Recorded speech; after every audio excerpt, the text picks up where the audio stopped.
Good morning and welcome to our live talk program. This is Lloyd up here, your host on Revive Reform Radio, doing our live talk program covering natural health on this year Wednesday morning rise and shine. And this morning here we're looking at a topic: increase of diseases and their causes. Increased diseases and their causes. So this is what we're looking at here this morning as we do our live talk program. Welcome to our talk, and hopefully you had a blessed night rest and we're ready to take on today and its challenges. Let us pray. Our Father, who art in heaven, we thank you again for the blessings of your word and for the blessings, dear Lord, of knowing thee, the only true God. I pray, Lord, that you may be with us, dear Father, as we observe, dear Lord, these happenings and make the necessary choices that we need to make and adjustments that we need to make for our life and health. May you bless us as we look at these things for Christ's sake. Amen. So I'm here sharing with you. I have 4 incidents that I want to share relating to our topic: increase of diseases or increased diseases and their causes. So increased diseases and their causes. 4 different incidents that I want to share that is important to our talk here. That's just things going on. So I'll start off by sharing this passage of scripture that I so love, this principle found in Proverbs chapter 26, verse 2. Proverbs 26, verse 2. And it says here, "As the bird by wandering, as the swallow by flying, so the curse causeless shall not come." So the curse causeless shall not come. So in this life, there's so many different curses that we deal with. And from Wednesday to Wednesday, our focus is the health issues that we face. And we deal with health issues, and it's important for us to learn the lessons that the curse causeless shall not come, and that when dealing with disease, one have to first ascertain the cause. The treatment is better, most naturally, if you know what's causing it, because sometimes part of the treatment is removing the cause. Now, if the cause is not removed and you treat, you might get some results, or you might get very limited result or no result, because the perpetrator, so to speak, is still there. So the best thing to do is to understand the cause. And when you do this, you'll find that in your life, whatever treatment process you take, it's going to get a better result if you remove the cause. So this is just straightforward. And I say a fifth thing, start up by saying a fifth incident. Just scanning the news this morning, I saw that there was a young lady at 34. She passed away from cancer, and she was part of the American Next Model, something like that, contestant. And it seemed like some people refer to her as being also a person that used drugs. But she died of cancer after 2 months after being diagnosed that she have a severe or very rapidly developing breast cancer. So 2 months. And so I was looking at it and I was thinking, normally and it seemed like she did chemotherapy, because one of the pictures I saw, she had no hair. So I was just thinking, it made me think more about what I was going to talk about this morning here. That I don't know exactly what process she went through, because she went from diagnosis to hospice within quick time, and then dying within 2 months. 2 months is quick, because that's talking about sometime in September.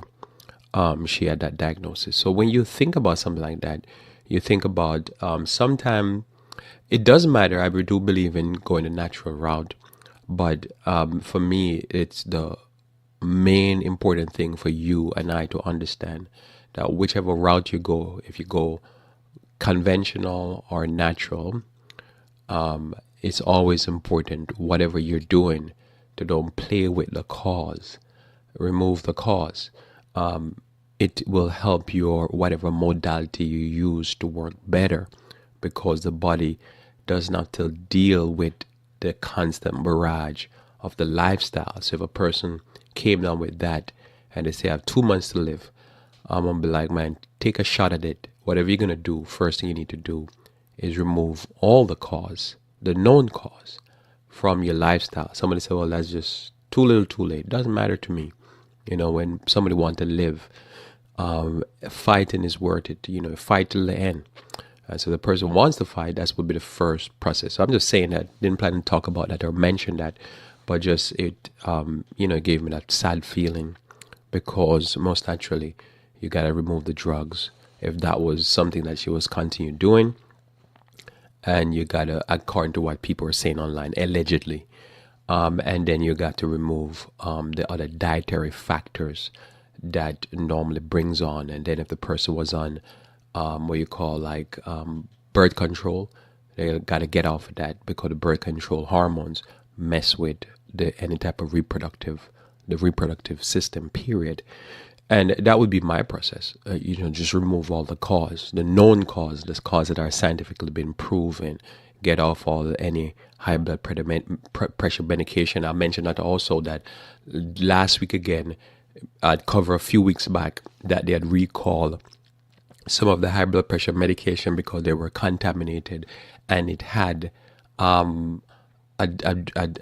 DMA or something like that in it that I covered, and they had to recall it because it's causing cancer.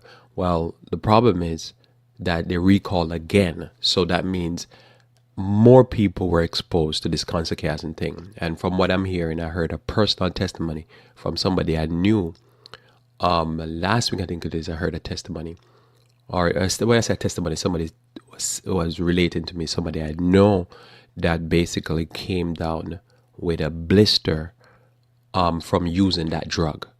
So that just telling you, if I covered it a few weeks ago, and the drug is a high blood pressure medication, and it just so happened that I'm covering it, and you cover something, you say, well, this is something you're covering, it's happening out there, and then you find somebody that came down with some type of spot on their system that they don't know what happened, and the doctors don't know what was going on, but it's just this drugs, and this drugs is recalled for causing cancer. So you got to know to ascertain the cause. The cause at that point is the drugs. Got to remove the drugs. Now somebody said, well, that's not dealing with high blood pressure. It doesn't matter. Remove whatever the cause, and then whatever treatment modality you go for, you'll find it's more better because you remove what's causing it. And so you can get a better result. And I just really believe in this. So when we look at all these things and the rest of the stuff I'm going to share with you here this morning, we are talking about just solidifying that principle in your mind, because it's a powerful principle. And I know people can controvert it, because people can try to controvert it and say, no, curse comes without cause, and things will happen in life. And the things that happen in life, people say, oh no, that's a curse, and it comes without cause. There's always a cause. There's always a reason. And this is why people do investigative journalism. And this is why police have detectives to try to investigate, because when you find a cause, it's easier to address it. And, you have like this morning I saw again on the news, they're investigating the crash that happened, I think in Thailand or somewhere over there, where a plane, Indonesia or one of those things, the most recent plane that went down a few weeks back, over a month or so back in the sea. They're still investigating. Why? Because if you don't ascertain the cause of the accident, then the accident will happen again.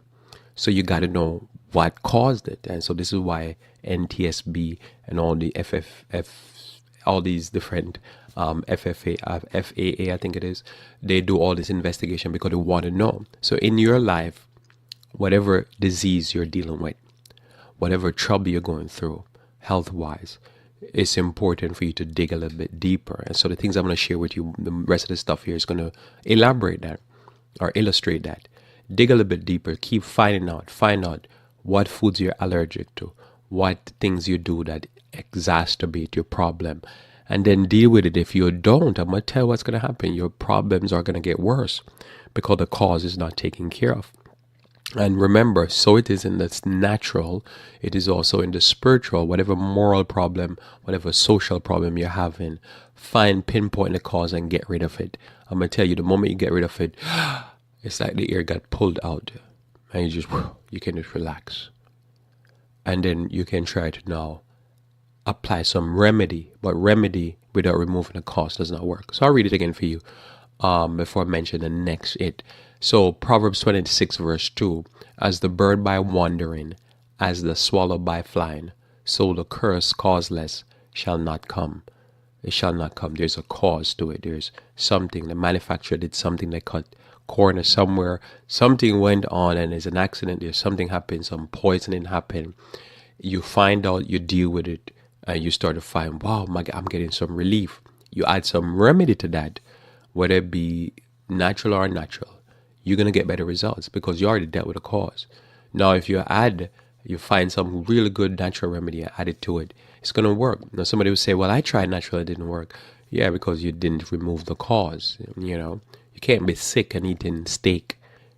So with that said, you got to remove the steak and then try to overcome the disease. Now, with that said, if you go online now, you'll notice here another point I want to bring of what's going on in our society. And our topic is increased diseases and their causes. There's a recall that's going on right now. I started probably over a month ago for beef, one of the largest recall in recent history. And the recall is beef that was, it was 6.1 million pounds or 6 million pounds of beef that was recalled recently. And these beef products were being sold in Sam's Club and in Walmart and I think another store in multiple states. Yeah, sicking how many people and hospitalized. It's sicking over 200, I think, people and hospitalized, I think, 26 or so in 36 states.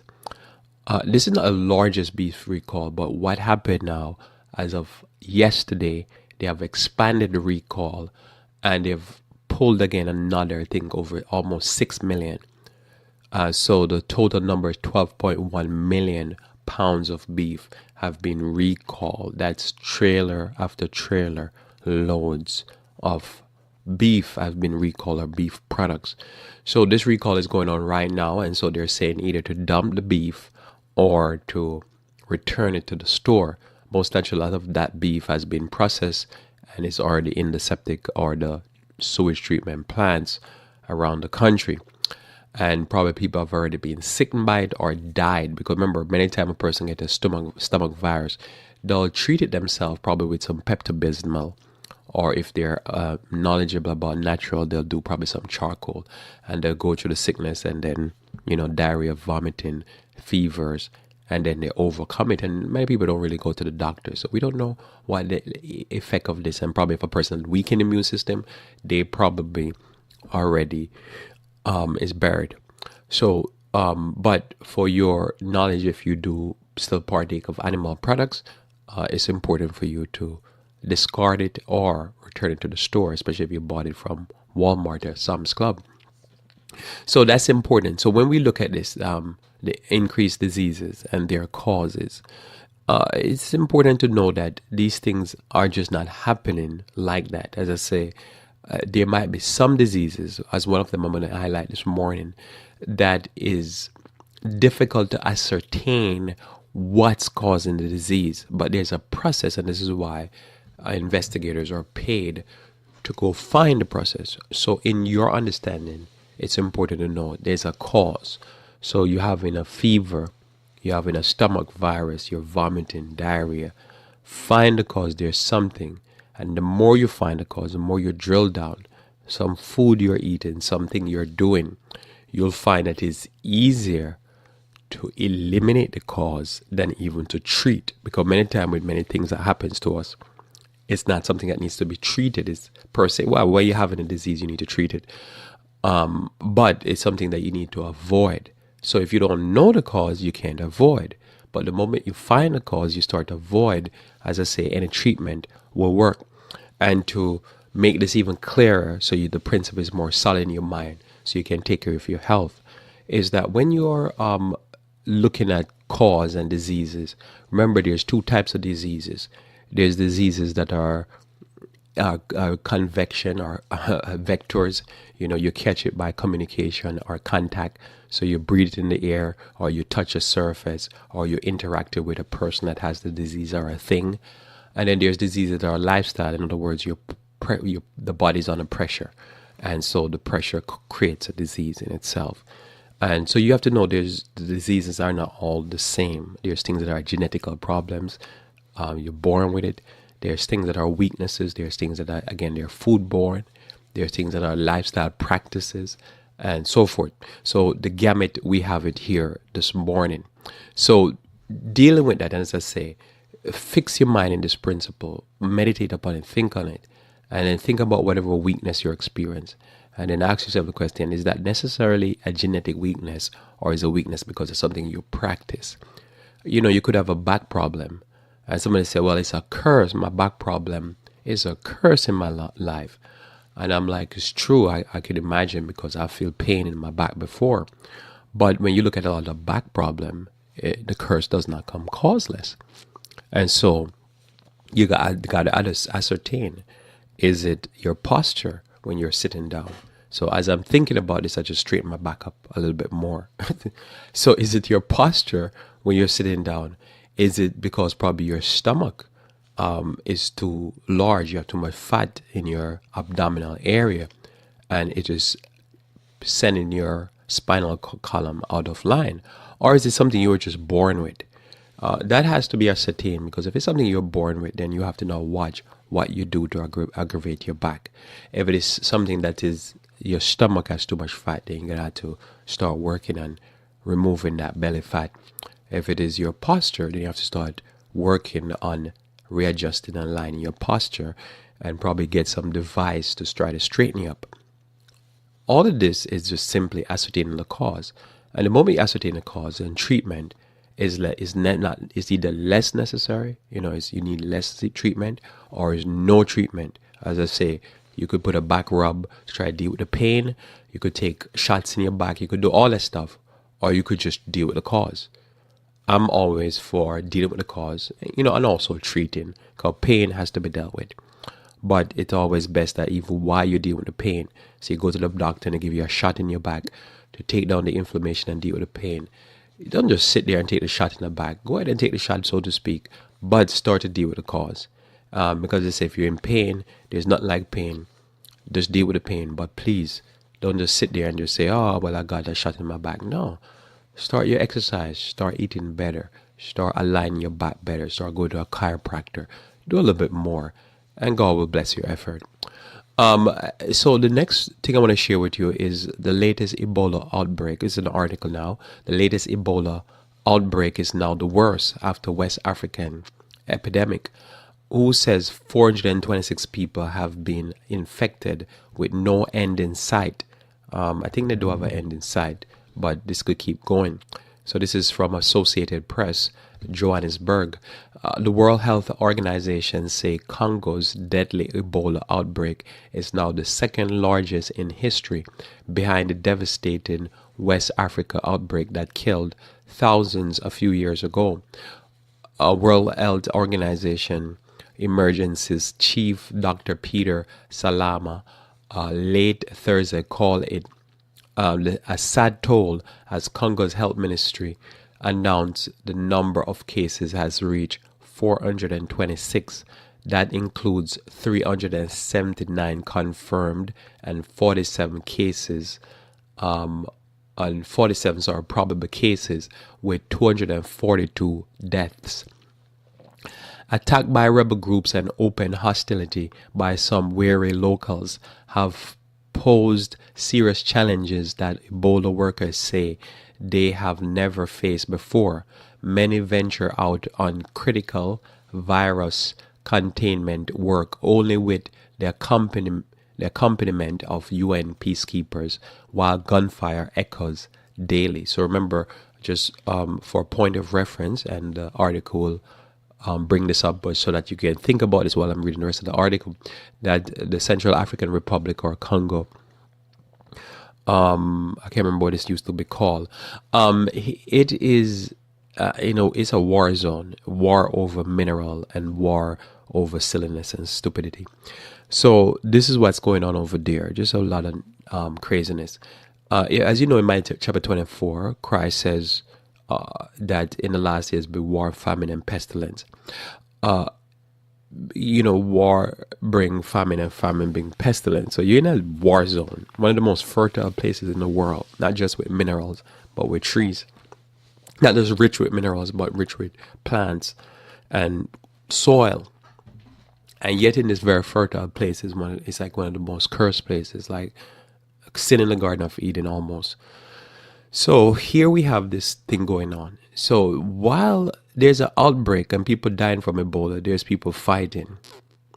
Talk about curse. This is like the epitome of curse causeless shall not come. There's so many causes to the pain that's going on over there in Central African Republics or Congo, that it is fascinating.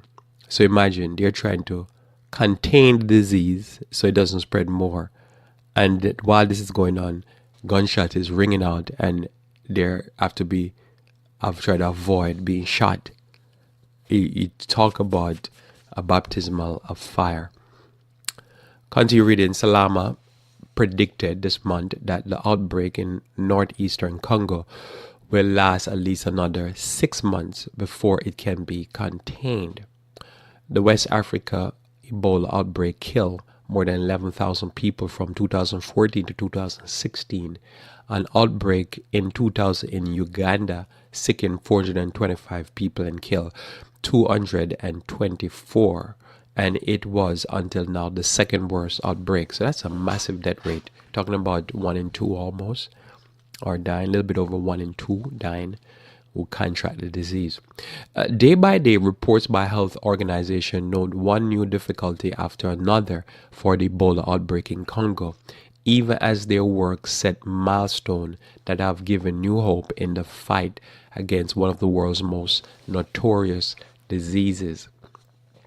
More than 37,000 people have received Ebola vaccination, and Congo has begun the first ever trial to test the effectiveness and safety of 4 experimental Ebola drugs. Interesting. And yet the risk of Ebola spread in so-called red zones, areas that are virtually inaccessible because the threat of rebel groups is a major concern in containing the outbreak. So just imagine it's in areas where you can't even get to the people because they're warring. As I said, talk about curse, cause that shall not come. This tragic milestone clearly demonstrates the complexity and severity of the outbreak. While the numbers are far from those from West Africa in 2014, we are witnessing how the dynamics of conflict pose a different kind of threat, say Michel Guerre, Senior Director of Emergency Health at the International Rescue Committee, IRC or Red Cross. The alarming high number of infected newborns in Congo is another concern, and so far a mystery. In a separate statement on Thursday, WHO said so far in this outbreak, 36 Ebola cases have been reported among newborn babies and children under 2. This is the first time this turbulent part of the northeastern Congo has had an Ebola outbreak.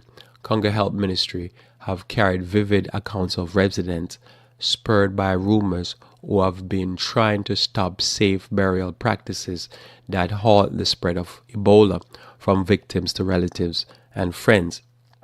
On Thursday, the ministry said a group of youth broke into a morgue, stole the body of an Ebola victim, and returned it to their family. End of article. Fascinating, to say the least. Now, what's something I want to note here also is that they're already vaccinating people in Africa with Ebola. Now, many of the major what do you call it now? So I mentioned this because we're talking about curse causes shall not come. Many of the major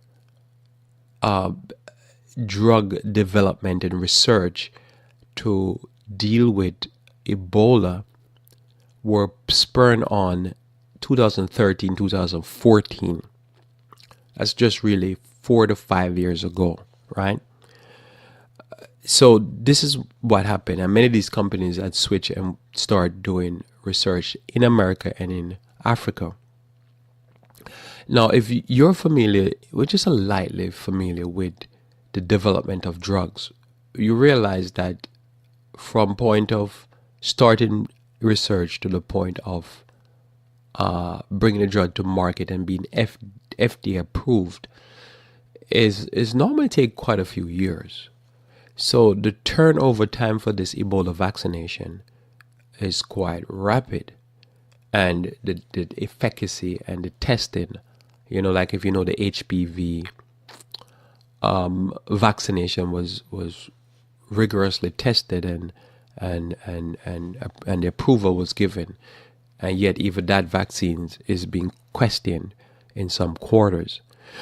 So when you think about this, that's a rapid development. And as you know, there's a live virus vaccine and then a dead virus vaccine. I'm the research to see which vaccine they're hitting the people with. But the idea is that you expose the body to, it's something similar to homeopathy, which you expose the body to either a dead virus, and then the body learns what the virus is all about, and the immune system is able to store that information.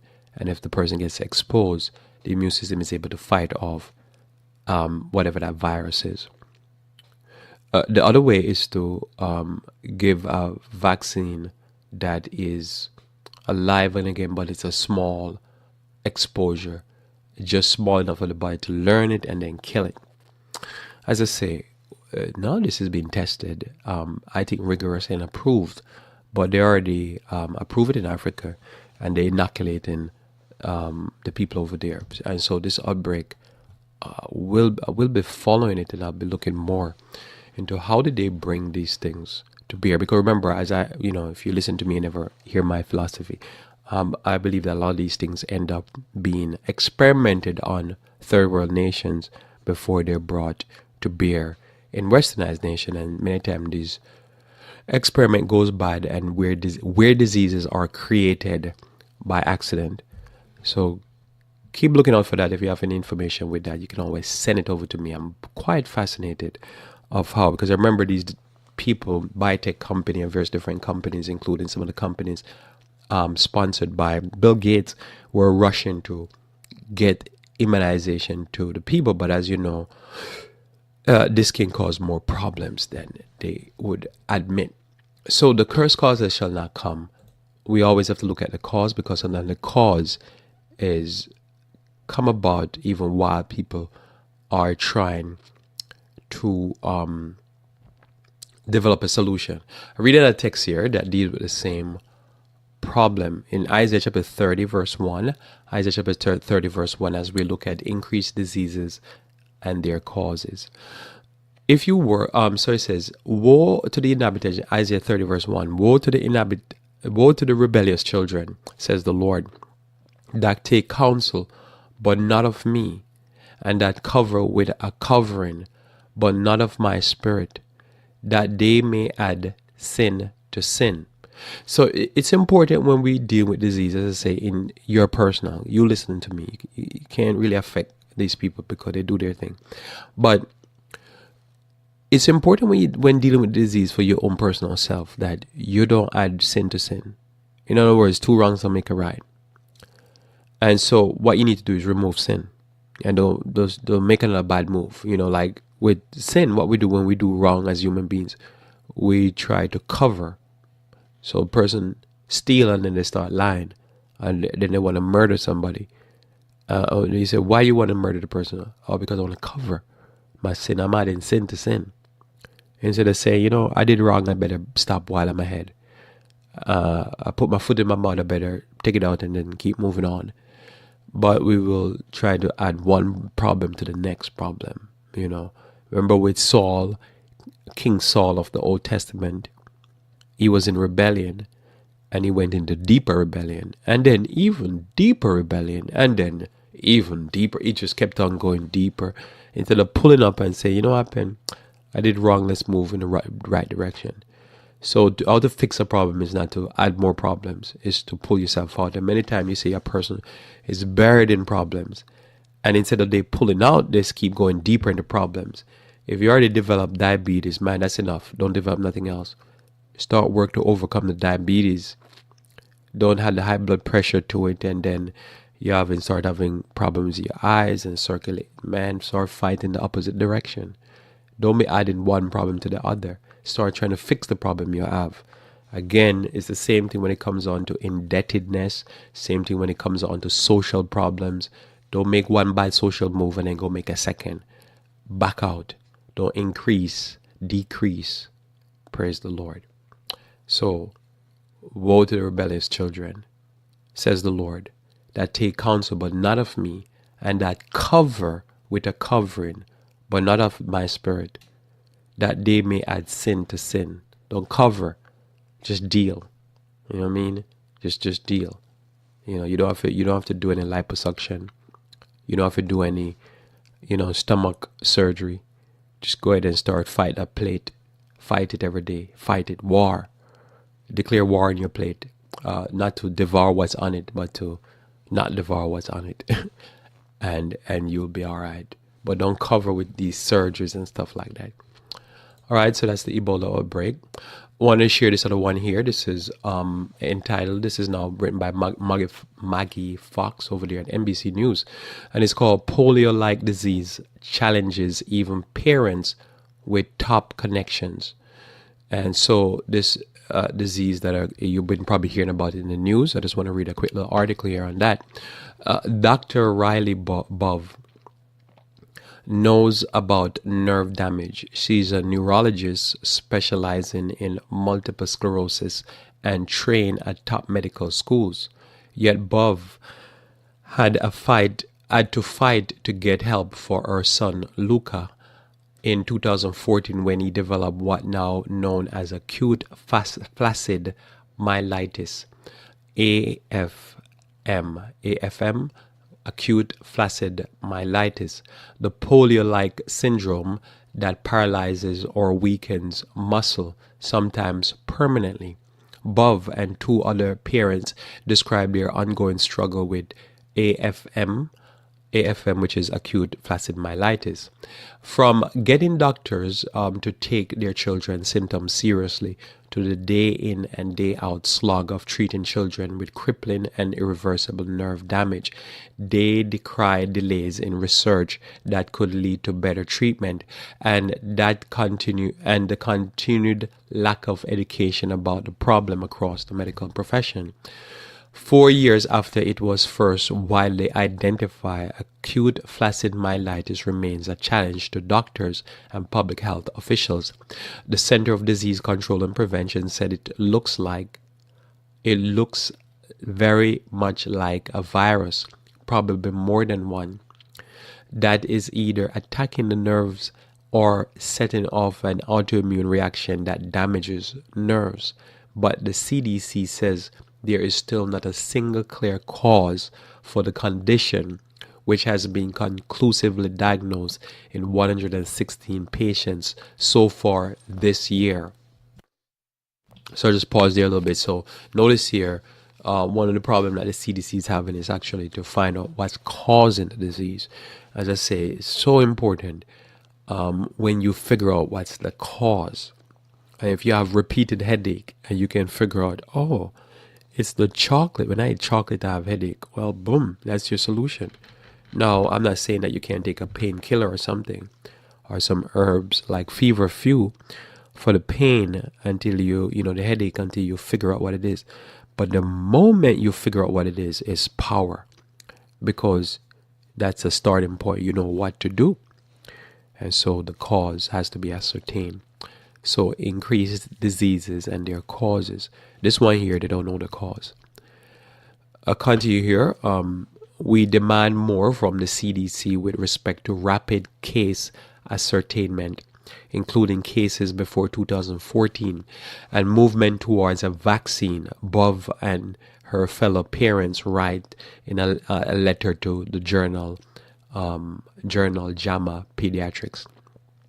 Second, when we brought our children with new weakness for evaluation by their pediatrician or an acute care clinician, most of our children never underwent a neurological evaluation.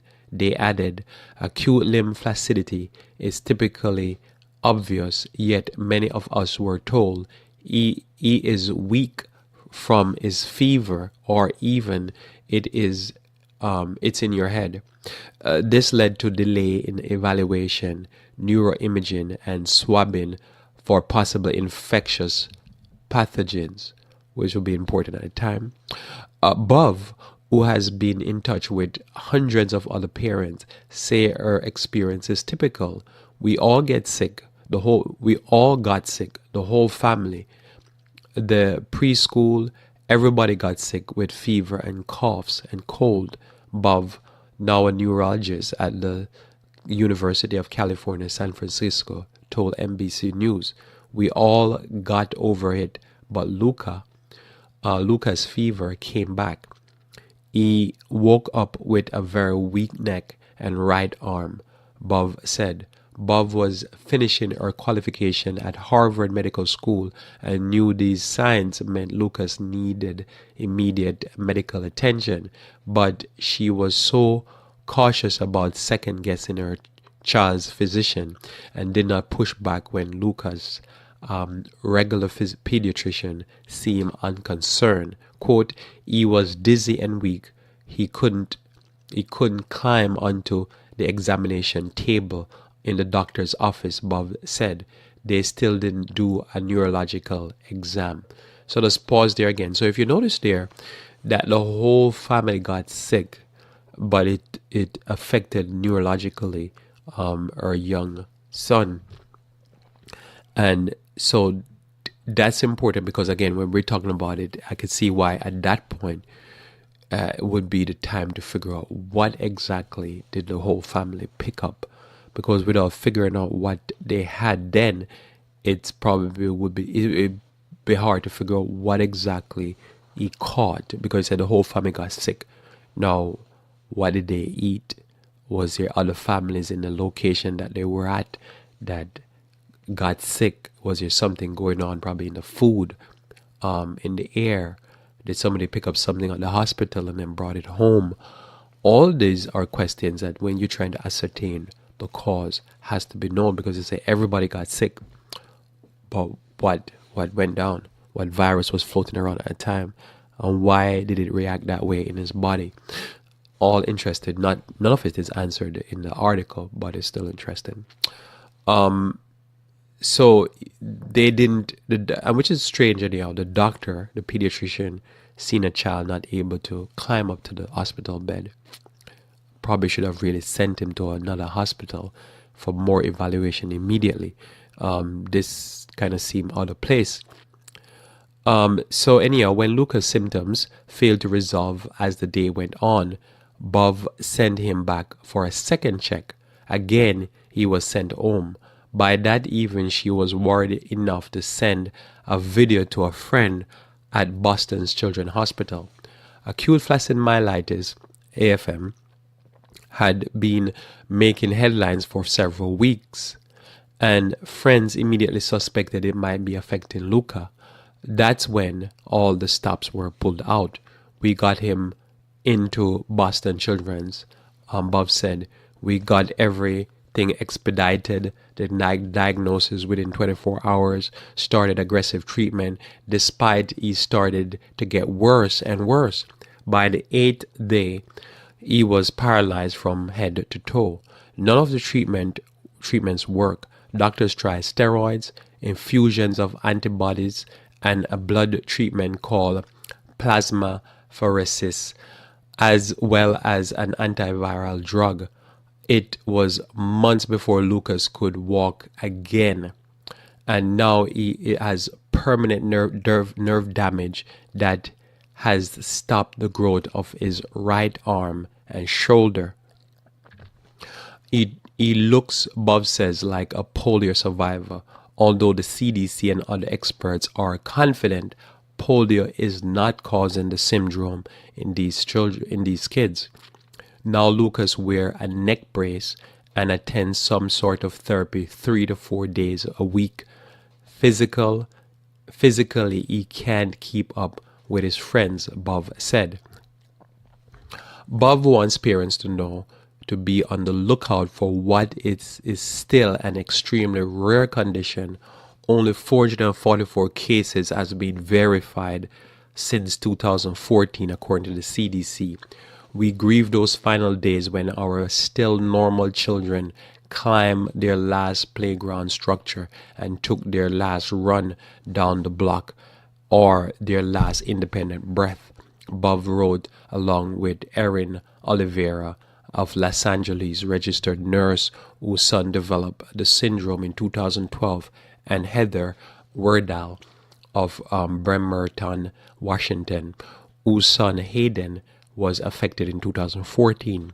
If such well-informed professionals are struggling, Bob said, parents with little or no medical knowledge and fewer resources are at even more of a disadvantage. I'm a Harvard-trained neurologist with all these accesses, Bob says. My kid is vaccinated. We are insured. I trained with the people who are to know about AFM. Most patients with AFM have suffered from what appears to be a viral infection, the CDC says. Yet, as connected as we are, we can find the bug, Bob says. We don't know long-term outcomes. We don't know how to promote bone growth. But, she said, we know so little and everyone's a little bit in the dark. So I'll just pause again before I wrap up this article. Move on to my last point of interest here for the morning. So notice here, she's saying here, because the son's shoulder and arm, one of the shoulders not growing. So that's a severe damage. So he's walking again, but he has some permanent damage. And so she's saying here, these are people who are connected. These are people in the medical field. These are people who study neurology, multiple sclerosis, that type of disease. It says they're connected but can't find a bug. As I say, the time would be to find a bug when they came down with diseases. I've often thought about this because sometimes something happened and, at that point you'd want to be able to take, give a blood sample, give a stool sample, give a saliva sample so that you could figure out, because sometimes one thing leads to another. Because as you know, with disease, it often, the virus will incubate. And he has a incubating period. He has a period where it's kind of just developing, but it's not affecting in any serious way the body. And then it bursts out and do damage. And as she said, we don't know long-term outcomes because you don't know if this is going to get worse. We don't know how to promote bone growth, and we know so little, and everyone is in the dark. Something to watch. But remember, as we talk about, I've covered here before that diseases change their form and location. They change the way they affect you. So this is why it's important to ascertain the cause, because if you don't know, then you're in the dark and you don't know what's going to be the outcome. This is something to watch. This is something I'll watch. A few more here, and then I'll move on to my last thought. Researchers such as Dr. Kevin Mesakar of the Children's Hospital Colorado said they identify at least 2 viruses that can cause the condition, EVD638, which normally causes symptoms resembling a common cold, and EVA71, which can cause hand, foot, and mouth disease. Polio virus is the most notorious cause of AFM-like condition, but polio no longer circulates in most of the world, especially not in the US, and none of the FM patients have had polio. Separately, in the same journal, Mesakar and fellow researchers who have built their own network of study AFM, share information about it to point out sometimes the symptoms of the syndrome are easy to miss. When AFM is suspected, hospital admission is recommended because patients may experience rapid deterioration of weakness to respiratory compromised, the compromising of the respiratory system, I think he's saying. Some children may need to go straight to intensive care because the risk that they may quickly develop trouble breathing. And if you go to the article, you'll see that the young man had to be on a respirator something to help him breathe. So this is how severe this thing is. And so they're trying to get funding to be able to look into it more and to try to figure out what it is. But they know there's a fever associated and it's a viral infection. That much is known. The rest of it, they're not very clear. They know that it could be something. I think it's a possibility it could be something in the polio family. Because as I say, you could treat a disease and it is assumed that the disease is cured, is gone. But then what ended up happening, the disease is not really cured. It's the form and the location is changed. The disease come back with similar symptoms, but not all the same symptoms. And they come back as a new form because it has mutated. And the mutated disease now behave like a brand new disease. But it's not. Because it has a similar side effects or results. So keep that in mind. And so this is some type of viral infection. I always say you got to be on your guard, not only to avoid things like that, because you know this is the whole family pick up a virus. Now what that virus is, nobody knows, but it is circulated, and this year seemed to be a big spike in that virus. So sometimes I tell you, I've figured out in my mind, women are made to take care of children, are structured mentally to be the better care of children, because women will panic fast. If you notice, Bovere panic, right? Not panic in a bad way, but in a good way. That's what I mean. Because sometimes a child get an injury, and the guy could be like, oh yeah, just it'll go away, and the mother will be like, no, let's look at this. There's something wrong. And that's needed, because sometimes when I must tell you, when you have a trouble, and if you do one or two something, say in your home, naturally to take care of it, and the child is not getting better, your child is not getting better, don't hesitate to just rush off to the hospital. Don't even call 911. Just go straight. And you don't, panic is a good thing, especially when it comes on to children. Probably if they didn't do all they did, probably the child would have been just paralyzed, period. And so it's important to note that I believe that sometimes even in these situations where things rapidly decline, the decline might be a terrible thing, but at the end of the day, trying something, as I said, they hit him with various different modalities. Sometimes that's all that helped. Just helping the body to fight while the body is going in decline. So I would just say to you that, when you have a problem, take it serious. Go into emergency mode, go into fight or flight mode. Don't be afraid to try to get it diagnosed, find out what's going on, because it might be worse the next time, or it might get out of control. And every effort, you're never going to regret effort. That's basically, just in case I muddled that a while ago and didn't say it perfectly, just get it from me. What I'm really saying is you need to make that effort. And I think sometimes guys, that's why a lot of the time guys just die, because they don't make an effort to go check out, go to the doctor, rush to emergency. Go get it checked out, and fight back. And so I'll read this quotation before I go to my last article here.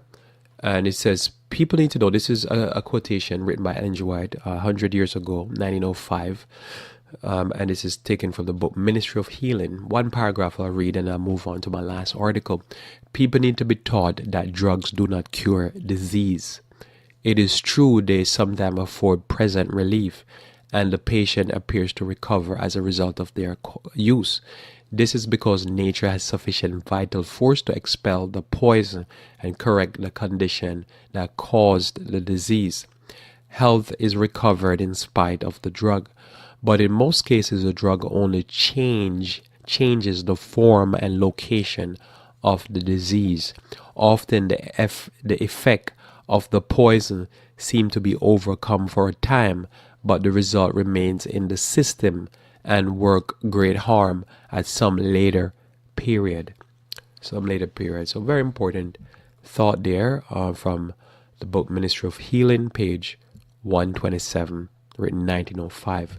Nothing has changed. The form and location might change, but the disease is still there. To illustrate this point, I'm going to read for you now the last point I want to bring to you, are incidents or happenings in our society. And this is written by Smart Charles, MD, over there in NBCnews.com, and it's entitled "Gonorrhea is Nearly Impossible to Treat, but a New Drug Offers Hope." The STD rates of resistance to treatment has been speeding up in recent years. It may soon be impossible to treat gonorrhea, according to the World Health Organization, as 2/3 of the world's countries have reported gonorrhea cases that resist all known antibiotics. If that happens, doctors warn more people will be left with an incurable infection that, while not life-threatening, can cause significant health problems. What's more, it could mark the beginning of the post-antibiotic era of medicine.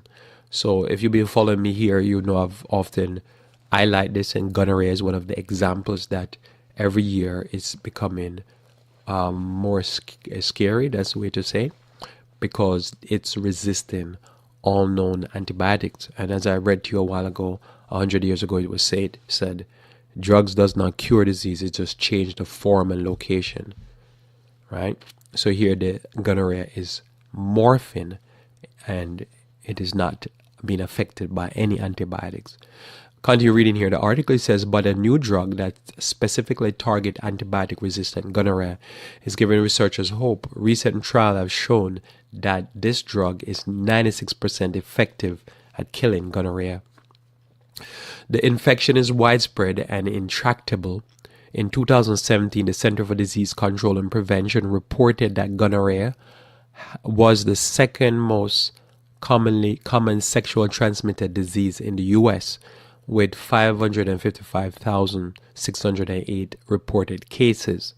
An estimated 78 million people are infected with the bacteria worldwide, according to the World Health Organization.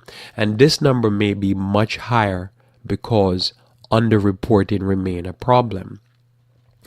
Since there is no vaccine to prevent gonorrhea, and the possibility of untreatable gonorrhea is looming largely, it is imperative that we develop new drugs to treat it.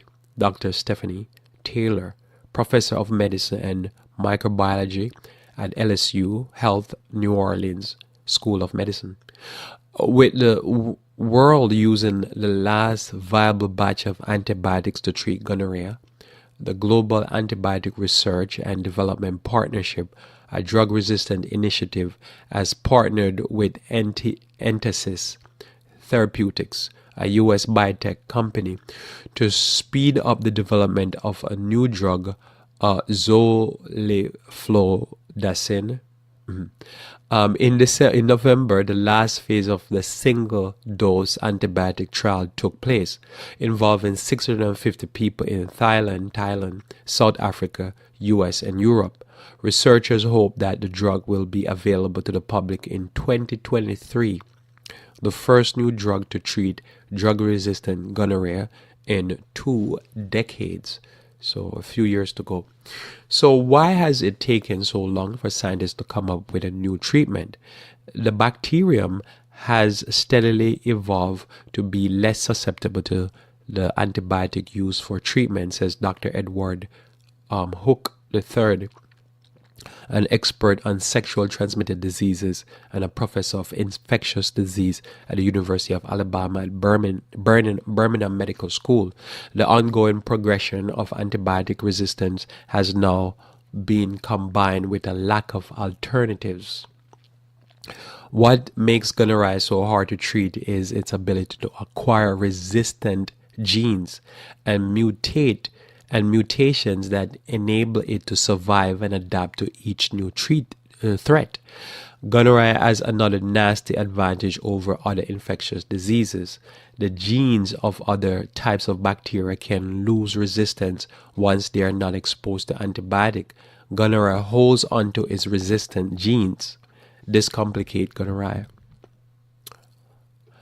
So in 1946, the first case of gonorrhea strain resistance to large dose of penicillin were recorded. 30 years later, researchers studied rare cases of gonorrhea resistance in California and London that led to a discovery of two methods that the bacteria developed to avoid being killed by penicillin. Some produce a protein, beta lactamase, that inactivates penicillin. The other contain damaged DNA that allows the mutated bacteria to survive in the presence of penicillin. Researchers found new and seemingly easier treatment in regimen, one single pill that could kill the bacteria, but ever-changing regimens were a sign that they had begun to fail. Earlier penicillin-based multi-drug treatment were replaced by 1966 with tetracycline, which easily killed 94% of gonococcal strain. The bacteria eventually found ways to survive tetracycline. The resistance quickly developed. Over the next 4 decades, new drugs would be introduced and work initially, only to fail just as tetracycline had. We know for a long time, 20 to 25 years, that the gonorrhea bacteria may be resistant to several antibiotics, including penicillin, but the rate of resistance to traditional treatment has hastened in recent years. Dr. Frank Palella, a professor of infectious disease at Northwestern Memorial Hospital. Currently, the CDC recommends a combination drug therapy of 2 different antibiotics in the form of intramuscular shot and a pill. Not all the current drugs have stopped working yet, but the options are fewer and fewer, says Hook. Doctors prescribe drugs that no longer work against gonorrhea as part of the problem. A study published in the BMJ in 2018 found that 1 in 5 general practitioners in England were still prescribing Cipro, an ineffective antibiotic, even though treatment guidelines has changed 12 years earlier. So just imagine that's going on. So you go to the doctor give you Cipro, and you take that Cipro and you think you're good, only to find out that 12 years before, Cipro has been known to not work against the bacteria. Also, the infection is often asymptomatic, so people don't seek treatment and unknowingly spread the disease. As transmission rates rise, so does the possibility of new mutation of the bacteria. Gonorrhea rarely kills, so why is it important to treat it? If left untreated in women, the infection can cause long-term abdominal pain and pelvic inflammation disease, which can lead to ectopic pregnancy and infertility. Pregnant women can also pass the disease along to their newborn.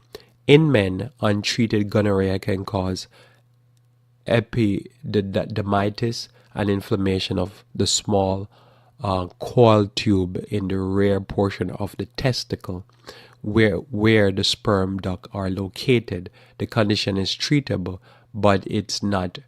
If not treated, it can lead to infertility.